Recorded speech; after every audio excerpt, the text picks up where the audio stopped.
warahmatullahi wabarakatuh.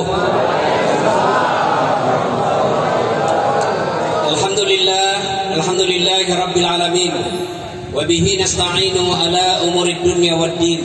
Asyhadu an la ilaha illallah wa asyhadu anna Muhammadan abduhu wa rasuluh. Allahumma salli ala sayyidina Muhammad wa ala alihi wa sahbihi ajma'in. Amma ba'd. Waqad qala Allah subhanahu wa ta'ala fi kitabil karim wa huwa asdaqul qailin. A'udzu billahi minasyaitonir rajim. Bismillahirrahmanirrahim. Ya ayyuhalladzina amanu taqullaha haqqa tuqatih wa la tamutunna illa wa antum muslimun.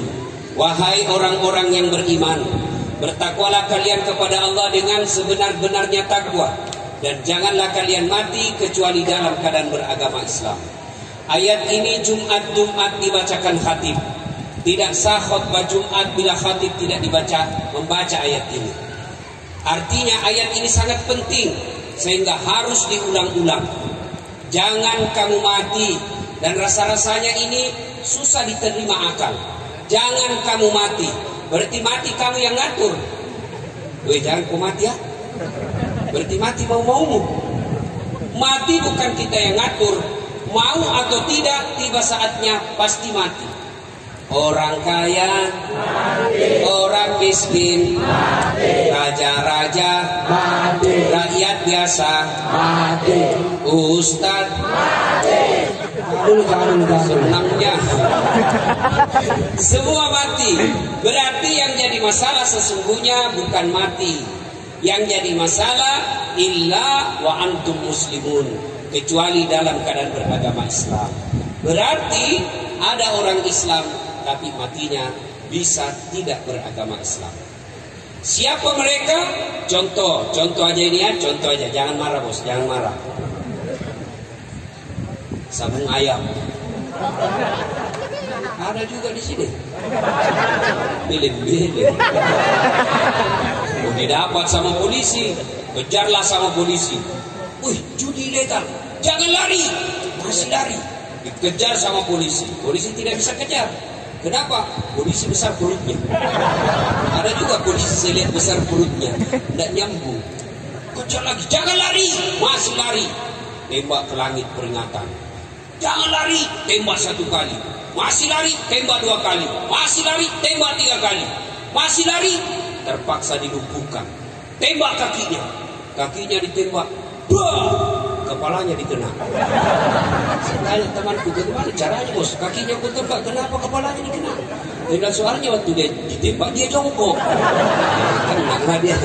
Tapi ini polisi film India, bukan polisi film Indonesia. Bagus polisi ya, bagus polisi orang Indonesia itu orang baik-baik.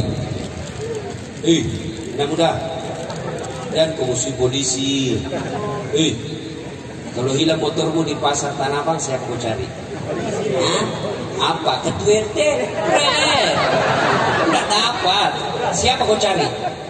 Polisi. Yo, ibu-ibu, suami dibunuh, anak gadis diperkosa, harta dirampok, ibu rekam, tahu pelakunya, daftar ke polisi. Tolong Pak Polisi, kejar pelakunya, ini orangnya. Apa kata polisi? Mohon maaf, baru saja polisi bubar.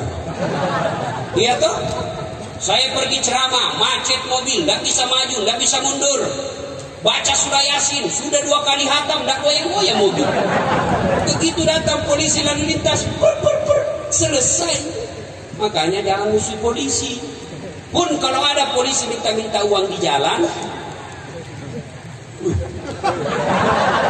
itu polisi film India. Kau melanggar, kau ini rambu-rambu. Saya lihat Pak, kenapa kau langgar? Saya tidak lihat Bapak. Kenapa kau tidak lihat saya? Bapak sembunyi di tikungan. Ini polisi film India. Ini bisa ceramah kita ini bisa berjalan dengan baik karena ada polisi yang temani kita. Coba kalau tidak ada polisi, Datang semua preman rampok ibu di pasar Tanah Abang. Siapa yang melindungi itu bapak? Polisi. Maka jangan musuh polisi. Doakan saja kalau ada yang suka minta-minta di jalan, mudah-mudahan dapat hidayah. Siapa lagi yang bisa mati dalam keadaan kafir? Siapa? Mereka yang menerima serangan fajar ketika pilkada dan pilpres. Wanit irong. Nah itu kau makan uang sogo, ada uang haram dalam perut, mati, bisa mati dalam keadaan kafir. Termasuk pedagang yang suka nipu-nipu pembeli.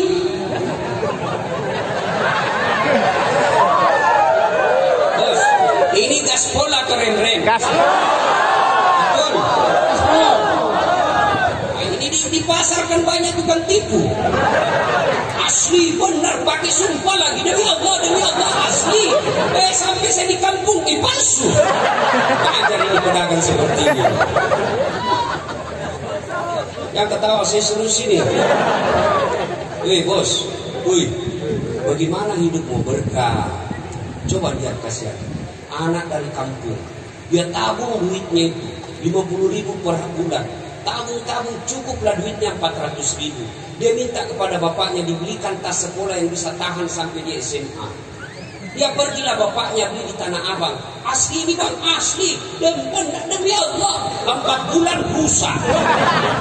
Bagaimana hidupmu berkah? Disumpahi kamu sama anaknya, disumpahi sama bapak, kurang naik ya. Uangnya anakku setengah mati dikumpul, dia tipu saya. Orang budi besar, Andre dan wajah. Ada orang budi di sini? Banyak. Pak, hebat ini orang Budis. Mana-mana saya ketemu. Kemarin saya ceramah di Aceh, banyak orang Budis. Saya pergi ke Riau, Pulau Kijang, banyak orang Budis. Saya pergi Kaltim, namanya Samarinda seberang, bahasa Bugis orang di sana. Saya pergi Sabah Sarawak, di Kinabalu saya khutbah Jumat, dia bilang Ustaz, bahasa Bugis Ustaz, capek kita diceramai orang Melayu. Begitu saya ke Singapura, ada lagi Bugis Street. Saya pergi ke Tanjung Priok, ada lagi di situ Jalan Bugis. Begitu saya masuk penjara, banyak juga orang Bugis. Dan di dalam juga banyak orang Bugis. Penceraman seorang Bugis terjadi kolusi kayaknya. Orang Bugis itu alhamdulillah tidak takut sama istrinya. Ya? Mana ada orang Bugis takut sama istrinya? Tidak ada itu. Cuma istrinya lebih berani dari suaminya.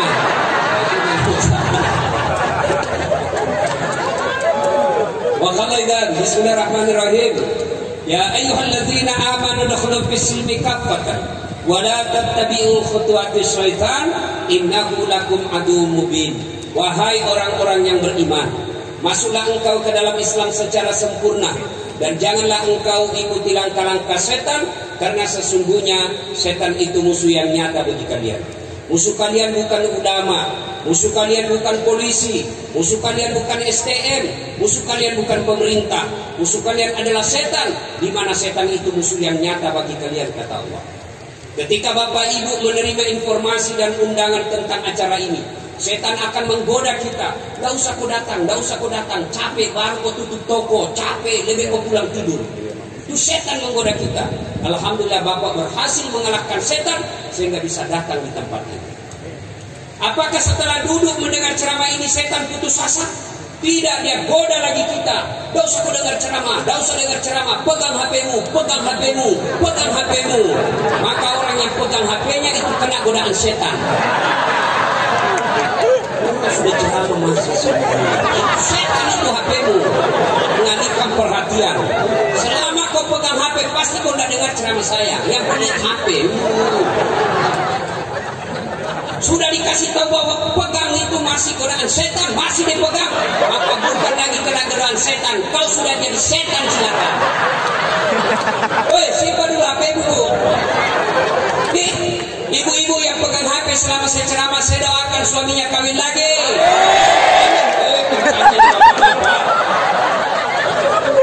Pasti bapak bilang kami tersiksa selama ini sama istrinya. Sampai dia bilang, Ada bapak-bapak masuk surga, sudah mau masuk surga, tiba-tiba dilihat istrinya dalam surga, dia bilang, Tuhan tidak jadi deh, saya dapat neraka lagi kalau dia. Simpan dulu HP-nya, Bu, simpan dulu. Saya tidak mau ceramah kalau ada siaran langsung.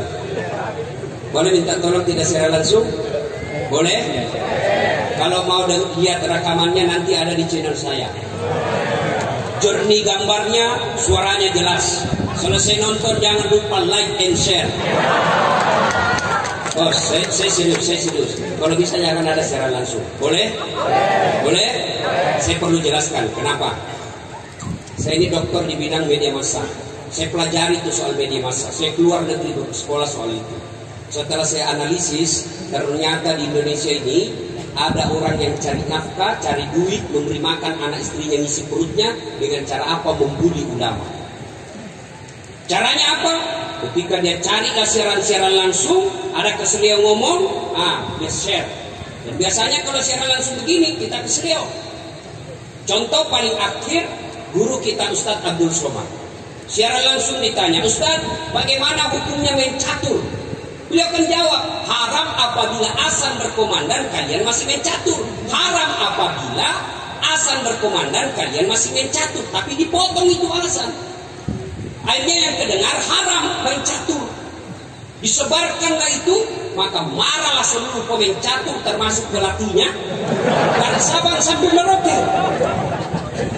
Saya juga ditanya, Ustaz bagaimana hukumnya main catur? Haram.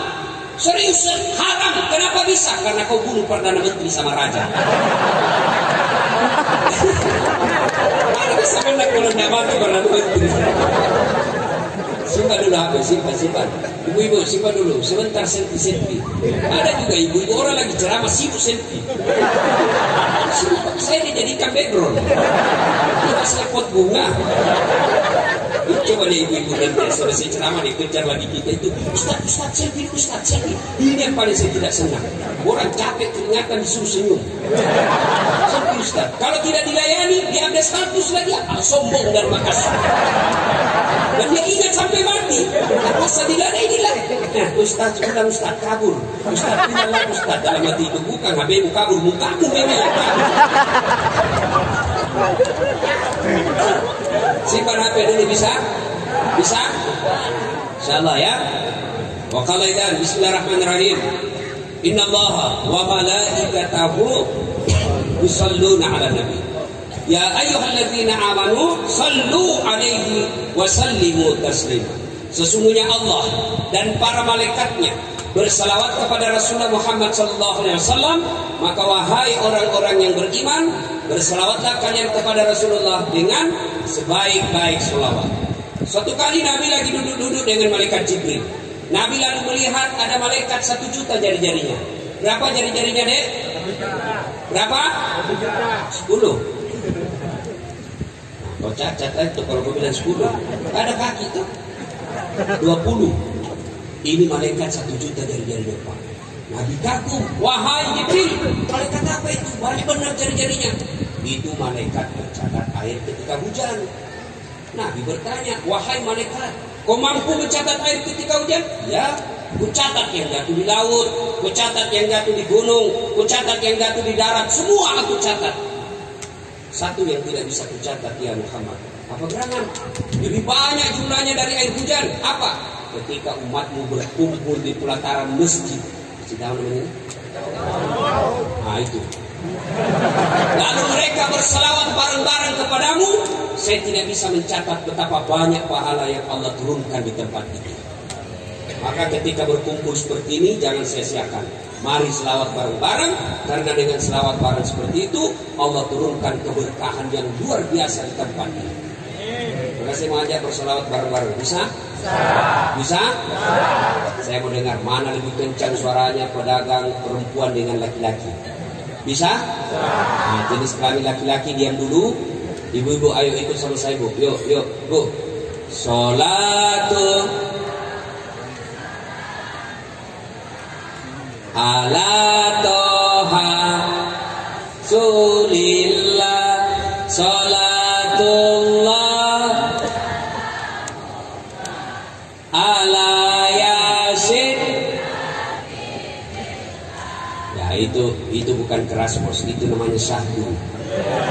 Suara begitu yang kasih nafsu kita. Di telepon. Makanya ibu-ibu terutama yang janda, kalau ditelepon sama suaminya, orang jangan bikin syahdu suara. Assalamualaikum ibu. Waalaikumsalam. Gimana suaminya orang nafsu? Lagi di mana ibu? Di rumah aja pak. Lagi ngapain? Bareng-bareng dong. Tegas dong. Assalamualaikum. Waalaikumsalam. Lagi di mana ibu? Di toko. Lagi ngapain? Kenapa kau tanya-tanya? Di teleponnya lagi besok. Waalaikumsalam. Caleda. Ibu-ibu diam, kita dengarin bapak-bapak. Ayo anak muda, bareng-bareng, keras, kencang ya. Salatullah, salamullah ala toha rasulillah. Salatullah, salamullah ala yasin habibillah. Semua perempuan tawassalna bismillah wa bil hadi rasulillah wa kulli mujahidin lillah bi ahlil badri ya Allah. Alhamdulillah, terima kasih ibu bapak, saudara-saudara sekalian. Beristimewa guru-guru kita yang ada di tempat ini, yang insya Allah dimuliakan dan dirahmati oleh Allah Subhanahu wa taala. Minta tolong dijawab dengan jujur. Ada pedagang di sini? Angkat tangan. Pedagang. Siapa pedagang? Oh. Ada yang mau dagang rugi? Ada yang mau rugi dagangannya? Pasti orang beda-beda gitu kalau gitu. Ada yang mau untung?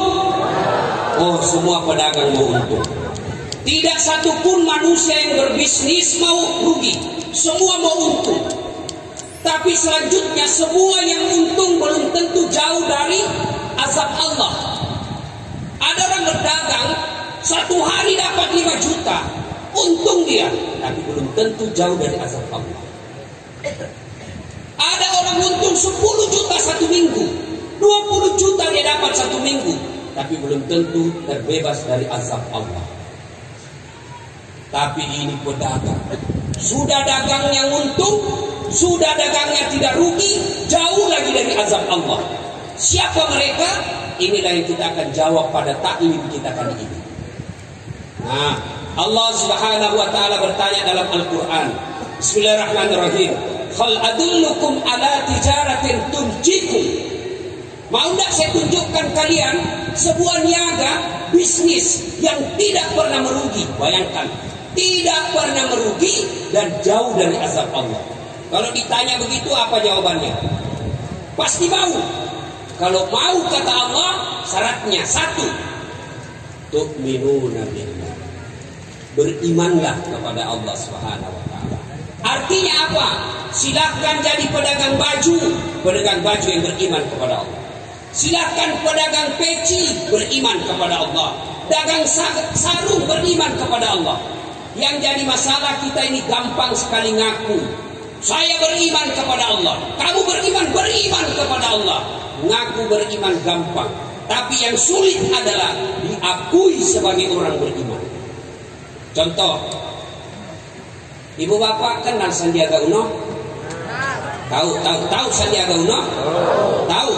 Itu kan orang dari Sulawesi. Ibu bapaknya dari Sulawesi. Nah itu Sandiaga Uno masih sepupu sekali sama saya. Ngaku.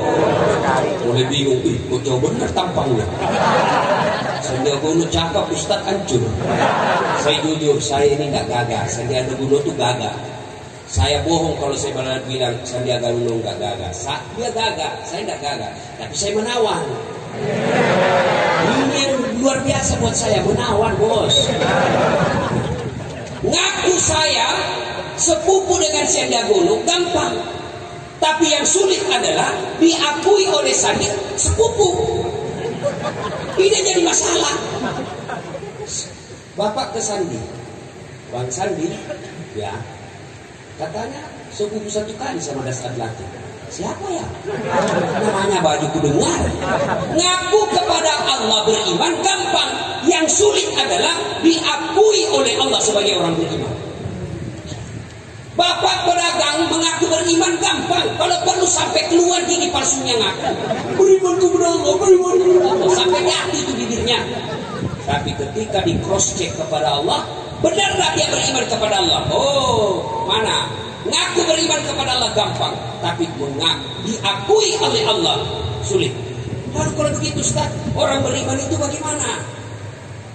Masih kita ingat pelajar pendidikan agama kita dulu waktu kecil SD di kampung. Iman adalah meyakini dalam hati, mengucapkan melalui lisan, melaksanakan dalam kehidupan sehari-hari. Yakin dulu, ucapkan, lakukan. Maaf berimu maaf.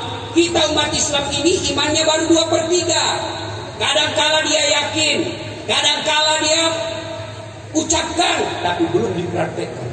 Bagaimana hukumnya riba? Haram. Artinya haram, dosa kalau aku lakukan, bentuk haram. Wa halallahu bai'a wa harrama riba. Dia hafal ayatnya. Allah halalkan jual beli, tapi Allah haramkan riba. Mana itu riba? Menipu pembeli. Itu riba itu bos. Kau dapat uang 1 juta, 2 juta, 5 juta sehari, tapi hasil kau tipu orang, maka jangan heran duitmu 30 juta kau dapat tiap bulan, tapi anakmu narkoba. Kau dapat rumah yang mewah tapi tidak bisa tidur kecuali minum obat tidur. Kenapa? Uang riba yang ada menumpuk dalam dirimu. Bayangkan dia tipu kita. Lain dia kasih contoh, lain dia bungkus. Dia ketawa, saya seru sini. Kau semua itu pelakunya. Mahal aslinya, dibiok palsunya. Mereknya Polkom, tapi produksinya dalam. Dia ketawa, saya seru sini. Gimana caranya bos? Mereknya Levi's, tiba-tiba apa ini bos? Demi Allah, kalau cara gini kalian berdagang, jangan heran begitu kau pensiun, habis semua untungmu itu hanya untuk cuci darah. Siapa suruh undang kak? Gas, benar. Coba lihat orang yang suka dagang nipu. 3 anaknya, 1 pengedar, 1 pengisap, 1 kawin lari di bawah bandar. Banyak duitnya, memang banyak duitnya, tapi tidak ada bisa dia makan. Duitnya 7 miliar, dilarang makan nasi. Apa enaknya 7 miliar dilarang makan nasi? Saya pernah diundang ceramah ke Milan. Tahu Milan? Tahu Milan? Hah? Itu Bekasi lurus-lurus di kanan. Sampai di sana saya 2 hari. Dikasih saya pizza, spaghetti, saya makanan apa ini? Saya bilang saya ini perlu Buddhis bos. Tidak mempan kalau tidak ketemu nasi. Kau siksa saya. Saya tidak bisa ceramah kalau tidak ketemu nasi. Berhenti saya ceramah kalau tidak kasih saya nasi. Bahkan 2 hari saya sudah menderita. Dilarang makan nasi. Duitnya 7 miliar. Dilarang makan nasi, dilarang makan daging, dilarang makan gula, dilarang makan garam, dilarang makan lemak, berlemak-lemak, dilarang makan ayam, semua dilarang. Apa saja bisa dimakan? Ubi rebus yang warna ungu. Hai. Mobilnya harga 1 miliar tapi dilarang pakai AC. Baru 10 menit dalam mobil gelisah. Rem sedikit mati.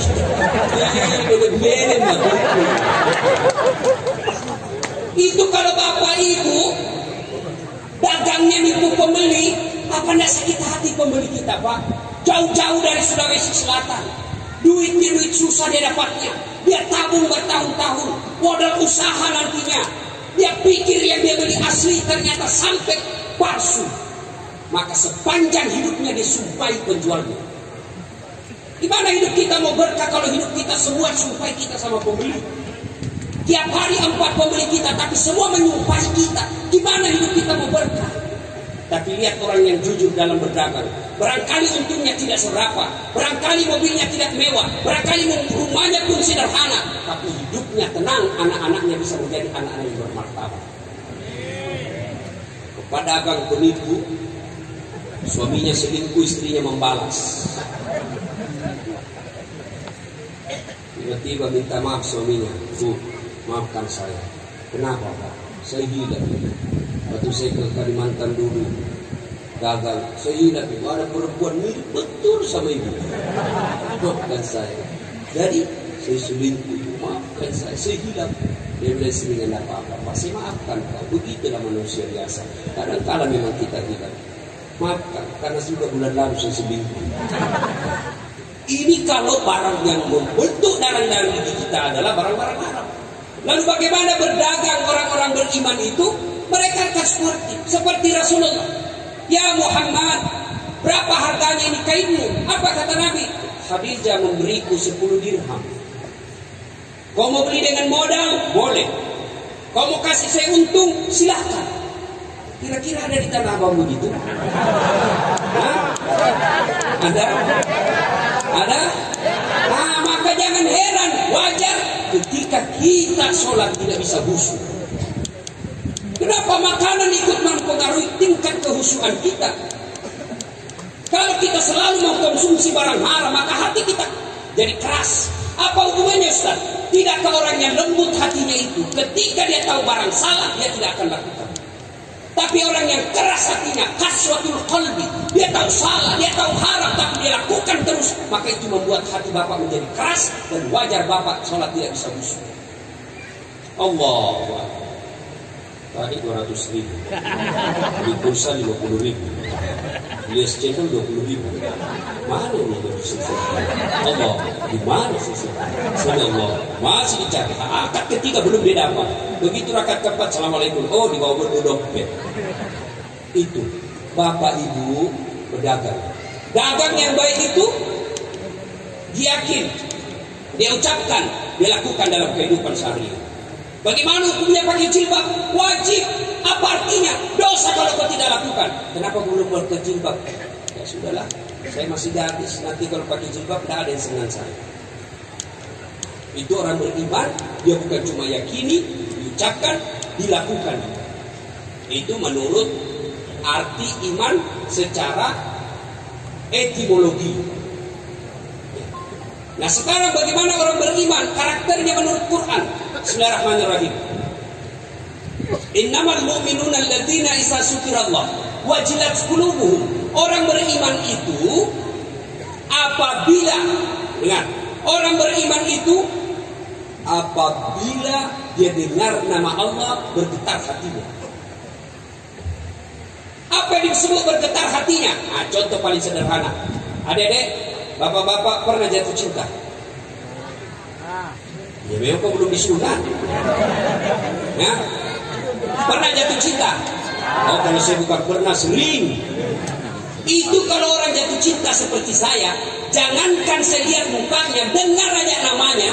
Dia bilang orang di Makassar, dum-dum gled. Apa itu dumba-dumba gleder? Saya dengar saja namanya, sudah bergetar hati saya. Fatimah, lah suka ada ini. Siapa yang sebut pacarku? Coba lihat, orang kalau dicinta, jangankan lihat wajahnya, dengar aja namanya sudah menenangkan kalbu. Kenapa? Karena itu dicinta. Tapi apabila disebut namanya Allah, mampu menggetarkan hati kita, itu baik. Tapi kalau tidak, berarti iman kita belumlah seperti yang Allah inginkan. Bagaimana nama Allah mampu menggetarkan hati kita? Allah kita permainkan nama-namanya. Mana disebut mempermainkan nama Allah?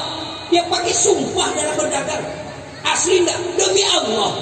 Betul. Wallah. Kau permainkan nama Allah. Kau datang pengajiannya, insya Allah. Kayak 17 tahun di Mesir. Insya Allah. Ketemu besok ya. Kenapa kau tidak datang pengajian? Saya kan bilang insya Allah. Padahal dalam hatinya sudah tidak mau. Tidak boleh bapak mengatakan insya Allah ketika dalam hati tidak mau. Yang wajib mengucapkan insya Allah ketika memang dia mau. Jangan anggap enteng insya Allah. Ada cerita wallahu a'lam benar atau tidak. Pedagang kambing. Mobil dagang ketemu sama Pak Ustadz mau pergi sholat duhur. Dia bilang, Pak Ustadz, Pak Haji mau kemana? Ke pasar. Untuk apa? Jual kambing. Dia bilang, Pak Ustadz, kau bilang lah insya Allah. Apa insya Allah? Itu pasar sudah dekat. 4 kali saya lompat sudah sampai. Ya aku tak kabur. Kau bilang insya Allah. Apa lagi insya Allah? Ini sudah dekat. Kenapa pergi berlalu? Pak Ustaz. Pulang sholat duhur, sholat asar, pulang sholat asar, ketemu lagi. Pak Haji, dari mana? Ternyata setelah sampai di pasar terjadi kebakaran, Pak. Terbakar semua pasar, termasuk kambingnya yang pedagang tadi. Pulang, Assalamualaikum Pak Haji. Waalaikumsalam. Mau kemana Pak Haji? Insya Allah habis kambing terbakar. Apalagi sudah insya Allah sudah habis. Ya, maka kalau berjanji insya Allah. Tapi tidak boleh memperkaya namanya Allah, tidak boleh mengatakan insya Allah kalau memang dalam hati tidak mau. Lebih jujur. Datang pengajian sebentar mainlah. Saya mau sekali tapi ada sepak bola. Daripada saya pergi tidak konsentrasi juga dengan ceramah gara-gara menonton bola, sudahlah lain kali saya ikut pengajian. Ini lebih sportif. Jangan mengucapkan insya Allah ketika tidak mau.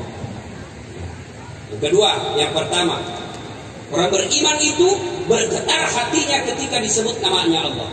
Yang kedua, orang beriman menurut Quran tadi apabila mendengarkan ayat-ayat Allah bertambah imannya. Selesai dengar dakwah, tambah imannya. Oh, benar yang dibilang Ustaz Dasar tadi itu. Insya Allah saya akan memperbaiki cara saya berdagang besok. Kalau selama ini Bapak suka nipu, suka malsukan produk-produk orang, dan besok dia berhenti, maka Alhamdulillah Bapak termasuk orang yang sempurna imannya. Tapi kalau dia bilang, pintar juga itu sudah cerita neraka. Kayak dia dari neraka saja. Besok dia tetap lakukan. Itulah yang disebut bapak perasaan. Orang Buddhis bilang tanteng tong janjenjo. Apa itu tangi kamu lo tangi takut jam wita tong pino wita ya. Itu orang Buddhis itu sudah kepala batu itu yang begitu. Orang Makassar bilang eja tong pina doang, kucini tong pina kucini ki. Nena eja sinampe neraka tes mutu kok. Itu ada juga seperti ini, keras hati, tidak mempan nasihat. Siapa jadi beritahu dia tidak mempan nasihat. Tanda yang ketiga menurut Al-Quran tadi, wa ala rabbihim yatawakkalun. Hanya kepada Allah dia bertawakal, berserah diri. Artinya apa? Dia berniaga dengan baik, dia jujur, tidak menipu orang. Kemudian dia sholat duha sebelum dia buka tokonya, berdoa selesai sholat duhur, dia minta dimudahkan usahanya. Lalu dia berserah diri. Ternyata hari ini dia cuma dapat untung 1,5 juta, tidak seperti apa yang diharapkan. Maka dia berserah diri kepada Allah SWT. Nah, ibu bapak, saudara-saudara sekalian, tanda orang beriman, berdagang kalau mau berdagang yang jauh dari azab Allah, mereka berniaga menyertakan iman. Iman ini, bapak kalau pergi berdagang bawa ke toko. Rata-rata kita beriman ketika sholat duhur di musola, beriman ketika dia maghrib di masjid, beriman ketika sholat berjamaah di masjid. Ketika mau ke pasar, dia simpan imannya di laci. Manda usah kau ikut, kalau kau ikut saya tidak bisa culas. Maka orang yang ingin berniaga jauh dari azab Allah, bahkan dia untung selama-lamanya, syarat pertamanya beriman kepada Allah. Yang kedua, beriman kepada Rasulullah Sallallahu Alaihi Wasallam. Suatu kali Rasulullah bertanya kepada sahabat, saudara-saudara sekalian, siapa yang paling menakjubkan imannya? Menakjubkan itu Pak, mengagumkan, bukan yang paling baik imannya. Menakjubkan itu mengagumkan, mengherankan ya, mengherankan. Nabi bertanya, siapa yang paling menakjubkan imannya atau mengherankan? Kata para sahabat, malaikat ya Rasulullah. Kata Nabi, tidak. Bagaimana mereka tidak beriman? Mereka bertemu dengan Allah, mereka menampak Allah. Kalau begitu, Anda para Nabi dan Rasul. Kata Nabi, bukan. Bagaimana kami tidak beriman kepada Allah? Kami menerima wahyu, kami mendapat mujizat, kami bisa berdialog dengan malaikat. Kalau begitu, kami ini sahabatmu ya Rasul. Nabi berkata, tidak. Bagaimana kalian tidak beriman kepadaku? Beriman kepada Allah? Kalian hidup dengan saya? Ada masalah kau bisa tanya langsung sama saya? Kalau begitu siapa ya Rasul? Kata Nabi, mereka umat atau saudara-saudara kita setelah kita ini semua. Sahabatnya berkata, siapa? Mereka yang beriman kepadaku, beriman kepada Allah, yakin kepada kepadaku, melaksanakan sunnah-sunnahku, meskipun mereka tidak pernah melihat Allah, tidak pernah ketemu dengan malaikat, tidak pernah bertemu saya, tidak pernah melihat mukjizat, tapi mereka beriman kepada Allah dan Rasulnya.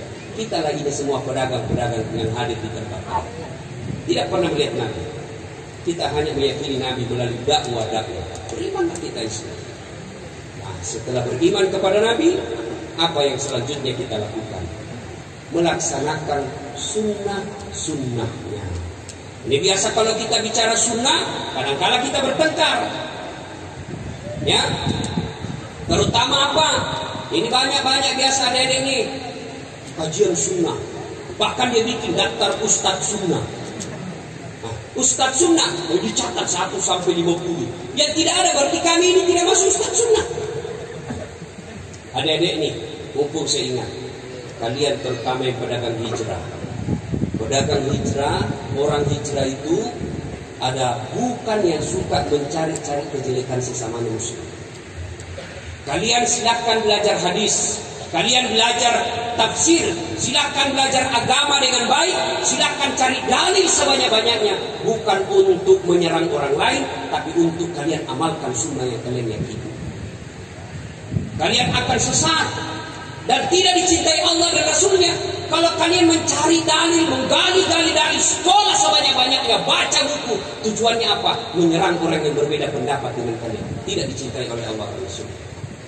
Silakan lakukan sunnah yang kalian yakini, tapi jangan menyerang orang yang tidak berbeda, yang berbeda pendapat. Kadang-kadang di masjid-masjid ini kita kan bikinlah komunitas ustadz ini, komunitas ustadz ini. Saya diminta juga, Ustadz bikinlah sahabat Ustadz Das'ad. Saya bilang tidak, semua sahabat saya. Kalau ada sahabat Ustadz Das'ad, komunitas sahabat Ustadz, berarti ada bukan sahabat saya. Tidak semua ustadz, kita ini semua bersahabat. Kadang-kadang ini ketika kita hijrah, sahabat Ustadz A tidak mau dengar ceramah B, sahabat Ustadz C tidak mau dengar. Makin banyak ustadz yang kalian dengar, makin bagus. Jangan mempersempit ilmu. Tentara itu orang yang baru belajar agama 1-2 buku, gampang dia sesatkan orang, gampang dia salahkan. Sama saya. Waktu awal-awal saya belajar agama, rasanya ini sendiri saya benar, semua salah. Sampai saya pulang kampung, bapak saya bilang aliran sesat ini anak kita. Kenapa? Sepupu satu kali saya tidak mau jabat tangan perempuan. Marahlah satu kampung, sombong sekali. Padahal jabat tangan pun masih selisih pendapat ulama. Syafi'i bukan, tak boleh. Imam Ahmad boleh selama kalian tidak nafsu. Bisa jadi bapak tidak jabat tangan tapi dapat dosa. Kenapa? Bapak bayangkan. Bapak tidak pegang, tapi bapak bayangkan pahanya orang. Dosa bos. Agak tahu saya sini. Saya lihat paha, belum tentu saya dosa, tergantung sikap. Bagaimana saya bereaksi? Saya lihat paha, belum tentu saya berdosa. Kenapa? Saya ucapkan Subhanallah, saya dapat pahala. Kenapa? Saya memuji Allah. Maha suci Allah yang telah menciptakan keindahan itu. Saya berpahala meskipun saya lihat. Bapak lihat berdosa. Kenapa? Bapak bayangkan dosa bos. Bapak bahkan bisa jadi mulut istighfar dapat dosa. Kenapa? Karena bapak menikmati. Lihat pahanya orang pembeli, bapak istighfar tapi melotot. Mulut istighfar kenapa dosa? Kenapa kau nikmati? Saya tidak melotot. Subhanallah. Tapi cewek jangan menganiaya kami. Mari kerjasama, kan jaga mata. Tolong ada cewek jaga akhlak. Biar kami jaga mata. Kalau kalian gentayangan, bisa bagus. Betul? Ustaz juga suka. Saya manusia biasa. Ayat tidak mengatakan la takrabu zina illa ustaz. Jangan dekat di sini kecuali ustaz. Jangan dekat di sini kecuali pedagang hijrah. Wah, semua berlaku itu ayat. Biar ustaz hancur juga kalau ketemu cewek cantik. Masa iya, saya jujur bos. Daripada Bapak saudara-saudara sekalian, ini syarat yang kedua, cintai Rasulullah. Bagaimana mencintai Rasulullah? Mengamalkan sunnah-sunnahnya. Nah, berkaitan dengan dagang, sunnah apanya Rasulullah yang kita amalkan? Sunnah sholat duha. Sholat duha. Rasulullah tidak pernah meninggalkan sholat duha. Maka ibu bapak kalau mau sukses dagangannya, sebelum buka toko, sholat duha dulu. 2 rakaat minimal sampai 8. Saya tidak tahu sholinya Ustaz. Ini yang selalu ditanyakan ibu-ibu.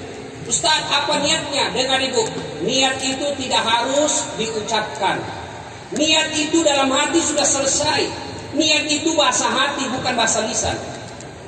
Maknanya apa? Ibu nih lagi duduk-duduk di warung, di tokonya, lagi sepi pembeli. Ibu tiba-tiba, saya mau sholat duha dulu deh. Itu sudah niat, ambil wudhu, sholat. Mau ucapkan boleh bahasa Arabnya. Sholli sunat al-duha, kata ini lillahi ta'ala, Allahu Akbar. Saya niat sholat sunnah duha, 2 rakaat sunnah hukumnya bagi saya lillahi ta'ala, Allahu Akbar. Saya tidak hafal itu Ustaz, ya sudah, cara praktis saja. Berdiri tegak menghadap kiblat, begini Tuhan, sholat sunnah duha ya, Allah. Sudah. Baca doa kita, baca Al-Fatihah, baca Wadduha kalau hafal, kalau tidak yang ibu hafal saja. Kul-kul juga boleh. Ya, ketawa lagi serius sebenarnya. Daripada aku baca yang susah-susah seperti Al-Kafirun, tidak mau selesai itu kau cari masalah. Atau At-Tini sambil walasi. Saya waktu awal-awal itu hafal itu waktu kecil itu. Kenapa ini lain pertamanya lagi ini? Gimana ketemunya ini? Saya ingat dulu waktu saya kuliah. Ini bisa benar waktu saya kuliah. Belum jadi ustaz waktu itu, KKN lah kita. Nah, ada kawan saya dia pakai gamis begini. Saya bilang, pasti anak pesantren ini. Dia jadi imam, silakan imam. Dia baca Al-Fatihah lancar. Dia baca Al-Kafirun. Begitu dia baca Al-Kafirun dalam hati itu cari masalah ini. Tapi dia ada baca kasih. Wala antum ma'abudun ana a'budu ma'abudun. Wala antum ma'abudun. Ini teman ke fakultas sastra nasiku mah. Wala antum ma'abudun. Wala a'budu. Langsung jengkel itu bangku ini fakultas sastra namanya bilang, woi, kenapa tak putar-putar di sini? Langsung bilang, ini juga kupikir, bubar deh. Langsung bilang, ayo sholat masing-masing ya, ini wajah lebu. Maka kalau sholat tidak harus. Ini juga kadang-kadang ini yang kasih kacau kita sholat kan. Ini biasa imam biasa. Kalau Ustaz sampai nak suaranya mengerti jamaah, ya kan? Ada juga itu imam penghafal Quran, dia merasa bahwa dia tunjukkan hafalannya bahwa ini dengar kok hafalanku banyak. Tidak boleh begitu bos. Jangan kau siksa jamaah. Itulah sebabnya sunnah itu imam sebelum angkat takbir dia dulu ke belakang. Sholat dulu. Lihat dulu. Siapa tahu apanya orang tua yang mati. Kau siksa orang tua musuh. Nah, lagi kepalanya belum selesai jatuh lagi kepalanya. Ya enak baca kita disiksa di belakang. Saya paling stres Pak. Kalau yang dia baca imam panjang dan saya tidak hafal. Kenapa? Karena kalau dia salah saya bertanggung jawab. Nah kasih malu Ki. Gara-gara dia tidak, kita juga ketahuan dah hafal. Ya, ini ada juga itu imam begitu. Nanti dibilang hebat kalau dibaca surah-surah yang panjang. Tidak. Kombinasikan. Rakaat pertama mungkin Quran besar agak panjang. Rakaat kedua ya juz amma. Coba kalau kita baca juz amma imam, kita bisa ikut. Kenapa kita hafal? Tapi begitu imam membaca surah Al-Baqarah ayat 11 sampai 113. Ya sudah yang bacanya kita ingat hayalan kita. Semua belanja dipikir. Allahu Akbar. Ya bacalah kita mau ikut dan dihafal. Muruku belum selesai dan masa dibaca semua pengumuman di masjid. Ada keuangan masjid. Sudah selesai satu papan tulis sudah dibaca, belum selesai Al-Baqarahnya, terpaksa dibaca lagi kalender persatuan diri belum selesai dibaca lagi bajunya orang cadat DPR. Siapa yang salah bos? Siapa salah? Hanya dengar ini Pak Imam aspirasi ini. Lagi dia baca. Anak muda akhirnya tobat. Ada anak muda malam Jumat dia mimpi masuk neraka. Dia bertobatlah. Dia pergi sholat subuh mulai Jumat. Begitu selesai sholat Jumat, saya ketemu. Enak sholat di masjid, dia bilang, apa enak tobat, ampun sholat. Kenapa? Itu masjid aliran sesat. Kenapa aliran sesat? Karena sholat subuh 3 rakaat. Bukan 3 rakaat, sujud tilawah namanya itu dulu.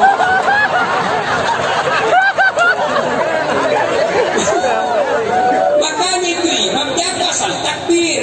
Jelaskan dulu jamaahmu.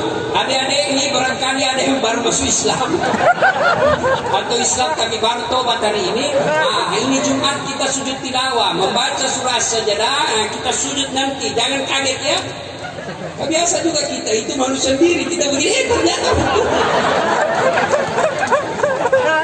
ya. Bapak saudara-saudara sekalian, ya, pedagang, orang yang beriman itu sunnah, amalkan sholat duha. Ibu-ibu amalkan sholat duha, 2 rakaat salam, 2 rakaat salam. Saya bukan mau menyombongkan diri, hanya untuk motivasi adik-adik sekalian. Adik-adik motivasi. Kalau adik-adik lihat nama saya itu, kan jarang-jarang juga orang punya gelar seperti saya, bos. Gua doktornya, bos. Bukan kaleng-kaleng ini. Bukan belen-belen. Yang ditanya yang dijelaskan. Kalau juga itu begitu. Yang ditanya yang dijelaskan. Masya Allah. Bos, Dek, apa andalan saya dari dulu sampai sekarang? Soal dunia. Siapa yang punya dunia ini, bos? Siapa? Allah. Berarti kalau kalian mau punya di dunia, dekati yang punya. Siapa yang punya anak gadis pacarnya? Ibu bapaknya. Mau lolos lamaranmu, dekati ibu bapaknya, bawa ke pisang. Ada untukmu, berikan oleh-oleh mamanya. Tiap hari kau bawakan, akhirnya dulu perasaannya. Wih, baik ini, betul tidak cakep, tapi baik ini nak. Dia malah lobikan supaya anaknya mau sama kamu. Allah punya dunia, pacari Allah. Dan Allah tidak seperti gubernur diketemui. Ketemu gubernur kan ribet. Ketemu dulu tim suksesnya. Dia bilang tim sukses, saya cuma tim sukses. Silakan ketemu sama ajudan, ini nomor teleponnya. Dikasihlah kita, ketemulah ajudannya. Bilang ajudan, bikinkan proposalnya. Sudah bikin proposalnya, ya silakan bawa ke sini. Bapak datang lagi minggu depan. Datang minggu depan, bagaimana proposal saya? Baru dibaca oleh kepala dinas yang bersangkutan. Silakan Bapak datang minggu depan. Sudah datang lagi Bapak minggu depan. Bagaimana? Kepala dinas baru mau diskusikan sama gubernur. Datang lagi minggu depan Pak. Datang lagi minggu depan. Apa kata Pak Gubernur baru mau membaca untuk disposisi kepada siapa? Bapak datang lagi minggu depan. Datang minggu depan. Oh baru dibentuk tim untuk pelajari masalah. Sudah datang lagi minggu depan. Datang lagi minggu depan. Sudah bentuk tim. Dia bilang, sudah Bapak sudah siap menerima Pak Gubernur minggu depan Pak. Bapak datang jam 8 ya. Datanglah Bapak jam 8 pagi. Jam 5 sore baru diterima karena ngantuk tamu. Begitu diterima gubernur, apa kata gubernur? Mohon maaf, saya sudah baca proposal Bapak. Terima kasih Bapak membantu kami selama ini waktu pilkada. Tapi maafkan saya, alokasi dana untuk ini tidak ada. Sia-sia waktu 2 bulan tidak ada hasil. Kepada Allah, Bapak boleh datang tengah malam sholat tahajud. Baru bangun, Bapak rindu mengadu kepada Allah. Silakan sampaikan dalam sholat subuh. Ternyata tengah hari dagangan sepi, Allah nunggu sini kau sholat dulu. Lapor ke dalam sholat dulu. Masih sepi di sore hari, Allah nunggu sini kau datang kau melapor dalam sholat asar. Tutup dagangan ternyata masih sepi, lapor lagi kepada dalam maghrib. Mau tidur gelisah, Allah di sini kau lapor di sana. 24 jam Allah boleh bertemu. Baik yang banyak modalnya maupun yang tidak punya modal sama sekali boleh, tapi sama dengan Allah. Maka ketika mau punya dunia ini, Allah kasih fasilitas namanya sholat duha. Sholat duha itu khusus untuk membuka pintu dunia. Maka mintalah dalam sholat duha. Adik-adik, biar pedagang-pedagang muda minta kepada Allah daripada Bapak minta sama kredit. Tukang kredit kalau mau minta cantik betul, bagus betul semua bicara-bicaranya itu. Oh kalau Bapak tambah modal bisa lagi nanti, bisa dijadikan ini ke jaminan ini rukonya, kami bisa kasih modal 2 miliar, tambah lagi. Susah. Kalau Bapak punya utang kan memberikan semangat untuk bekerja. Itu bicara orang minta kejar target itu. Begitu sudah cair kredit 2 miliar, nggak bisa dibayar, akhirnya apa? Utang bertumpuk, akhirnya ruko diambil. Karena bapak lebih menggantungkan harapan kepada bank daripada kepada Allah. Minta dalam sholat duha. Saya tidak tahu berdoa. Berdoa tidak harus pakai bahasa Arab. Ibu-ibu, Bu, doa mau kaya, mau laris dagangannya, betul? Nah, ikuti saya, ini doanya, bareng-bareng. Ayo Bu, Bismillahirrahmanirrahim. Allahumma barik lana bima rasaqtana wa qina. Kalian tidak tahu artinya. Berdoa tidak harus pakai bahasa Arab, boleh pakai bahasa Indonesia. Bahkan boleh bapak ibu berdoa begini, ya Allah, engkau sudah tahu aku yang ku mau, maka kabulkan. Daripada bapak putar-putar pakai bahasa Arab tidak ngerti, bingung malaikat. Apa maksudnya di bapak ini? Ibu lancar dagangannya, ternyata doa minta hujan. Bingung malaikat bos. Maka silakan dalam sholat duha, Assalamualaikum warahmatullahi wabarakatuh, Assalamualaikum warahmatullahi wabarakatuh, silakan minta kepada Allah dalam bahasa apa saja. Bahasa Bugis boleh, bahasa Melayu boleh, bahasa apa saja. Allah multibahasa. Ya Allah, saya ingin mengumrahkan orang tua saya, tapi mustahil saya bisa lakukan ya Allah jika rezekiku seperti ini tiap hari. Tidak ada yang mustahil di sisimu ya Allah. Murahkan rezekiku ya Allah, agar saya bisa membahagiakan sisa-sisa hidup orang tuaku, mengumrahkannya. Masa Allah tidak kabulkan? Padahal Allah sudah janji, ud'uni astajib lakum. Mintaku kepadaku, pasti saya kabulkan. Yang berikutnya, pedagang yang ingin hijrah dengan sebaik-baiknya, berdagang tanpa rugi dan jauh dari azab Allah. Wa tujahiduna fi sabilillah. Berjihad jalan agama Allah. Amwal anfus, dengan harta dan jiwa mereka. Dengan cara apa? Sedekah. Bapak kalau mau sukses dagangan, belajarlah menjadi dermawan. Semakin pelit, makin susah rezeki kita terbuka. Semakin kita rajin memberi, Allah makin membukakan pintu rezekinya. Maka jangan heran kalau bapak terlalu pelit, sudah sewajarnya bersedekah tidak mau bersedekah, maka Allah akan paksa keluar duit kita dengan sia-sia. Dengan cara apa? Tiba-tiba mobil kita tabrak mobil lalu lintas. Polisi lalu lintas ditabrak, siapa tak repot? Security aja ditabrak, repot dia minta ampun. Tiba-tiba anak kita ketahuan HIV/AIDS. Tiba-tiba kita ketahuan bahwa anak kita narkoba. Itu sebabnya dagangan kita menghalalkan segala cara, lalu kita tidak mau bersedekah, enggan bersedekah. Amwal anfus, sedekah dengan harta dan jiwa kita. Harta telah dikatakan, saya tidak punya harta untuk bersedekah Ustaz. Sedekahlah dengan apa? Jiwa kita, dengan tenaga kita. Ada pembangunan masjid, ada pembangunan musalla di tempat kita berniaga, sedekahlah. Sedekah dengan duit bagi mereka yang ada duitnya. Sedekah dengan tenaga bagi mereka yang ada tenaganya. Sedekah dengan ilmu bagi mereka yang punya ilmu. Tidak punya duit, tidak punya tenaga, tidak punya ilmu Ustaz. Sedekahlah dengan apa? Diam. Ada juga orang tidak punya sedekah duit, tidak punya sedekah ilmu, tidak punya sedekah tenaga, ngoceh kita. Diam aja kau bos. Nah ibu bapak saudara-saudara sekalian, apabila ketiga hal ini kita lakukan dalam berniaga, maka janji Allah, itulah orang-orang yang aku berikan rahmat dan pertolonganku, dan aku jauhkan dari azab Allah. Ibu bapak saudara-saudara sekalian, ini saja tausiah kita pada taklim kita kali ini. Mudah-mudahan ada manfaat. Saya tidak tahu dari panitia apakah malam ini ada sesi tanya jawab atau tidak. Kalau ada yang saya lupa, mohon maaf. Sedekah itu kepada siapa Ustaz? Lebih utama sedekah kepada pegawai.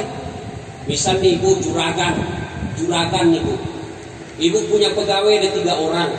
Nyata-nyata dia perantau, nyata-nyata dia ngontrak-ngontrak di Jakarta. Ibu punya rezeki, hitung gitu penghasilan kita selama sebulan, dikeluarkan zakatnya 2,5%, maka diberikan pegawai. Lebih utama diberikan kepada pegawai. Ada lagi saya lupa tadi. Salah satu sebab susahnya juga rezeki masuk kalau kita menjadi pengkhianat dalam rumah tangga. Ya, jadi istri tidak tahu menghargai suaminya yang lagi dagang. Jadi suami tidak tahu menghargai istrinya yang lagi setia di rumah menunggui. Tadi pagi saya dinding ada WhatsApp curhat sama ibu-ibu. Ibu-ibu curhat sama saya. Ustadz, bagaimana saya cara minta ampun? Suami saya ini pekerja di luar. Kadangkala 2-3 bulan baru dia kembali. Nah, saya merasa kesepian. Lalu saya berkenalanlah dengan seorang lelaki di medsos. Ini akibatnya kalau ibu selalu curhat di medsos. Ada apa-apa, kesepian banget. Itu mulai terdampak kalau laki-laki jahat. Boleh juga itu diganti. Awalnya bercanda, akhirnya apa? Kami merasa cocok sama cocok Ustaz. Akhirnya kami melakukan hubungan suami istri. Ini laki-laki juga dia begitu karena dia tidak senang sama istrinya karena sudah mulai kanker, tidak bisa. Dengar ini Bu, dengar ibu. Kalau ibu mau curhat ada dalam masalah rumah tangga, jangan curhat di medsos. Jangan curhat sama keluarga. Belum tentu juga keluarga niatnya baik.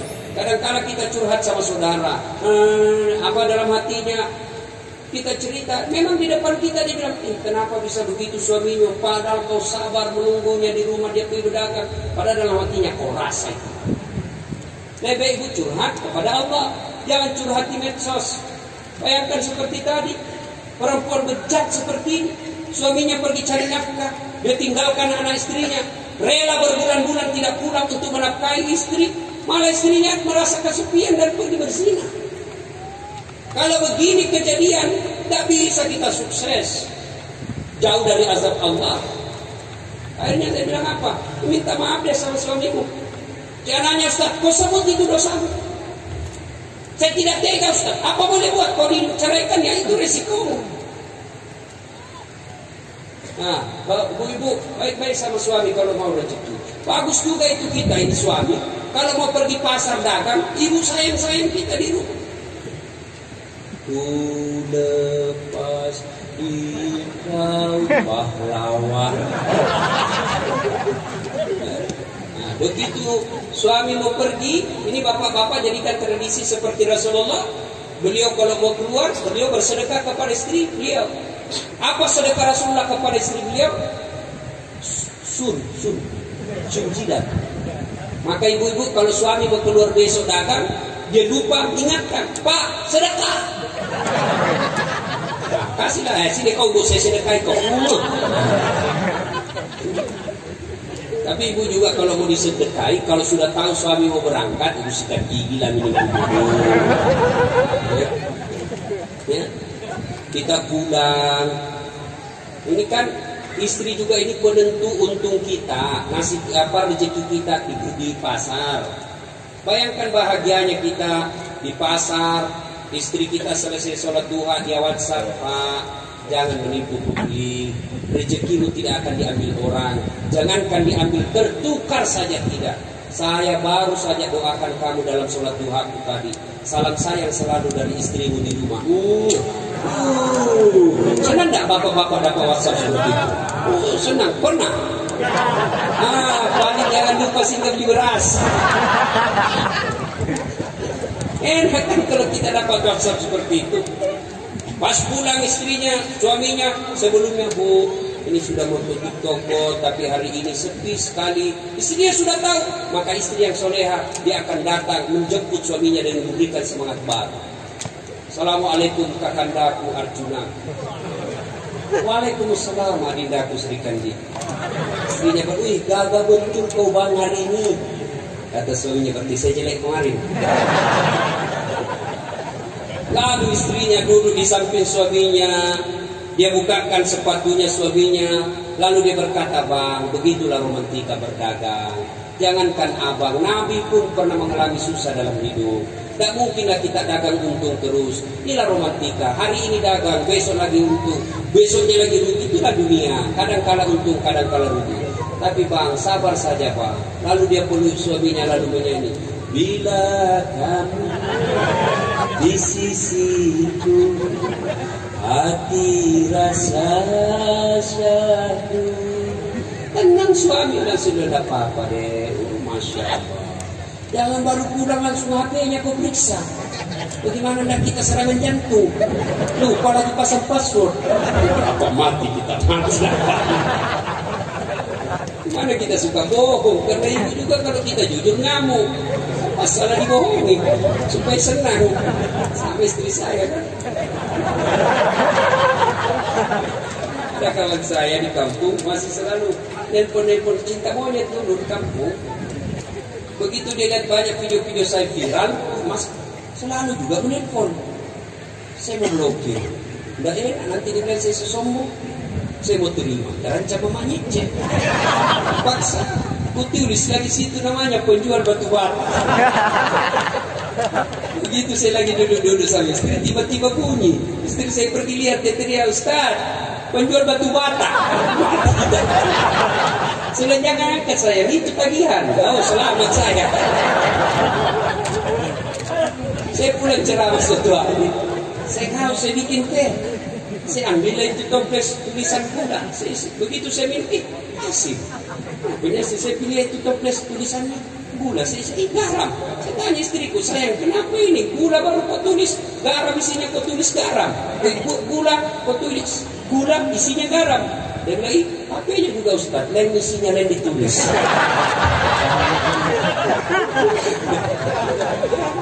Nah ibu, kalau pulang suami sambut dengan baik. Bapak juga jangan suka tipu istri. Alasan tidak ada untung padahal sudah ada untungnya. Kalau anak istrinya minta duit selalu banyak alasannya. Giliran teman sekolahnya dulu waktu kuliah SMA cepat sekali ditransfer. Tidak bakal ada berkah hidup kalau bapak selalu nipu istri. Coba lihat istri kita Pak. Coba lihat istri kita. Bayangkan dia tinggalkan keluarganya. Ada yang sampai curhat sama saya, Ustaz bagaimana hukumnya ini? Bapak saya sakit di kampung Ustaz, diminta saya pulang temani. Saya hanya satu-satunya anak perempuan dan yang bisa ngurus saya Ustaz. Tapi suami saya juga tidak bisa saya tinggal. Coba bayangkan. Bagaimana kalau kita pada posisi begitu antara orang tua dengan suami? Itulah istri kadang-kadang milih mengurus suami dan anaknya. Lalu kita berkhianat kepada istri sebaik itu. Pantas kita dagang berpuluh-puluh tahun tidak bisa sejahtera hidup kita. Kenapa? Orang yang paling menyayang dan mengurus kita khianati. Maka Bapak Ibu, kalau ada yang pernah menyakiti istri, minta maaflah mulai besok. Mudah-mudahan setelah minta maaf Allah bukakan pintu rezeki. Inilah tausiah kita, mudah-mudahan bermanfaat. Saya mohon maaf tidak bisa maksimal sebab jujurnya hari ini saya masih dilarang dokter untuk menerima acara. Tapi apa hendak dikata sudah dijanji, tidak bisa lagi kita tidak datang. Kalau kita tidak datang dibully kita di medsos sampai habis. Doakan saya mudah-mudahan sehat walafiat. Maaf, mudah-mudahan ada manfaat. Kalau ada yang ingin didiskusikan, silahkan ditanyakan kepada Ustaz Fahrul Rosi. Baik, ya. Lagi pada jamaah belum selesai bos. Kau sudah suruh saya pulang. Kalau ada yang masih mau dengar ceramah saya, silakan nonton Tabligh Akbar Dami Indonesia TV One setiap hari Sabtu atau Ahad pukul 12.30 sampai selesai. Sabtu atau Ahad. Cuma agak lama tunggunya, lama menunggu. Satu kali 1 minggu muncul. Ada yang setiap saat boleh nonton. Gimana caranya Ustaz? Gampang. Gimana? Ambil HP, buka aplikasi YouTube. Tulis nama saya Dasat Latif. Maka keluarlah ceramah saya yang ribuan itu. Ada di situ yang adik-adik yang sudah punya usaha belum punya jodoh, ada di situ kiat sukses menemukan jodoh. Cari judulnya itu ada di situ. Ya? Sudah, jangan lupa kasih tanda begini. Terus. Jangan kau kasih begini. Kalau kau kasih begini dicari kau malaikat pencabut nyawa. Ceramah kau kasih begini. Memangnya penyanyi dangdut. Ada juga ceramah dikasih begini dicari kau nanti malaikat di akhirat. Ini ceramah kau kasih begini. Saya tidak suka, jangan kau nonton. Memangnya ini festival lagu dangdut. Ya. Coba cepat habis kuota 1 jam menguras kuota. Maka saya sediakan yang tidak menguras kuota. Namanya Chelsea. Ceramah singkat 1 menit saja. Gimana caranya Ustaz? Follow saya di Instagram Dasat Latif 1212. Dasat Latif 1212. Ada persoalan mau ditanyakan silakan di DM. Ada mau ditanyakan silakan SMS, boleh, insya Allah saya jawab. Yang penting jangan suruh saja bayar. Ada juga SMS itu kita disuruh bayar. Nomor ini gagal mengirim pesan. Jika Anda ingin setuju bayar 360.000 rupiah detik yes. Begitu saya yes, pertanyaan muncul lah. Ini sudah dikomunikasi. Kita juga disuruh bayar. Tinggallah Pak Jambatan. Bapak saudara-saudara sekalian, ya silakan mau tanya boleh melalui itu. Cuma biasa agak lama harus saya jawab sebab ngantri. Ya. Demikian, mudah-mudahan ada manfaat. Lebih dan kurangnya mohon dimaafkan. Don wal kalam yasrun. Billahi fi sabilil haq. Assalamualaikum warahmatullahi wabarakatuh.